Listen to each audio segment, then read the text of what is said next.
يخرج منهما اللؤلؤ والمرجان فبأي آلاء ربكما تكذبان وله الجوار المنشآت في البحر كالأعلام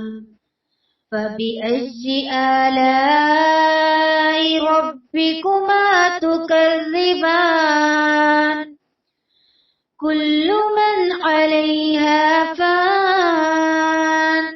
ويبقى وجه ربك ذو الجلال والإكرام